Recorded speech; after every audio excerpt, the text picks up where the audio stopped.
శ్రీ నమో నమః శ్రీ గురుభ్యో నమో నమః ఓం నమ శివాయ. మనకు కాశీబుగ్గలోని ఈ యొక్క కాశీబుగ్గ బావి ఏ విధంగా ఉద్భవించిందంటే కిలవరంగంలోని రాజు చివరి రాజు అయిన ప్రతాపరుద్రుడు వాళ్ళ గురువు ఆదేశ ప్రకారము కాశీ నుండి నీళ్లు తెచ్చిన వాటితో అభిషేకం చేసుకుంటే నీకు విశేష ఫలితాలు వస్తాయని వాళ్ళ గురువు చెప్పాడు. అందుకోసం అతడు ఏం చేశాడంటే దాదాపు 3 నుండి 4 వేల మంది భటులను కుర్మాయించి కాశీ విడతగా నీళ్లు అందించేటట్టు చేశారు. అక్కడ శంభులింగేశ్వర ఆలయంలో రోజువారీగా నీళ్లు తెచ్చేయడం వల్ల అక్కడ అభిషేకం చేస్తూ కొన్ని సంవత్సరాలు జరగడం జరిగింది. ఆ యొక్క భక్తికి మెచ్చి ఈ యొక్క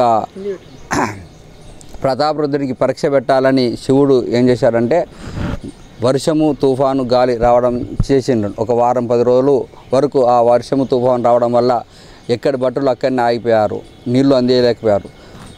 దానివల్ల ఆ యొక్క ప్రతాపరుద్రుడు ఆ యొక్క శంభులింగేశ్వర ఆలయంలోనే ధ్యానం చేస్తూ అన్నపానీయములు ముట్టుకోకుండా అక్కడనే కూర్చున్నాడు. అప్పుడు ఆ యొక్క శివుడు భక్తికి మెచ్చి గాలి ద్వారా నీ భక్తికి మెచ్చితిని నీవు కాశీ దాకా రానవసరం లేదు, కోటకు ఉత్తర దిశలో వెళ్ళు, అక్కడ నీళ్లు పుడతాయి, అవి కాశీ నీళ్ళే అని వరం ఇచ్చాడు. అప్పుడు కోటకు ఉత్తర దిశలో రావడం వల్ల ఇక్కడ నీళ్లు పుట్టాయి. ఆ నీళ్లు కాశీ నుండి బుడగలు వచ్చినాయి కాబట్టి మన ఊరికి కాశీబుగ్గ అని పేరు వచ్చింది. ఈ యొక్క కాశీ నుండి నీళ్లు వచ్చాయి కాబట్టి కాశీ విశ్వేశ్వరుని ప్రతిష్టాపన చేయడం జరిగింది. ఇక్కడ మనకు 16 వారాలు అభిషేకం చేయడం వల్ల ఖచ్చితంగా మీ యొక్క కోరికలు నెరవేరుతాయి.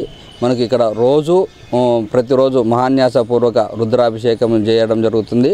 అదేవిధంగా మాస శివరాత్రి రోజు గణపతి రుద్ర హోమం చేయడం జరుగుతుంది. అన్నప్రసాద వితరణ కూడా జరుగుతుంది ఆ రోజు. అదేవిధంగా మూలా నక్షత్రం రోజు చండీ హోమం జరుగుతుంది. ఓం నమ శివాయ.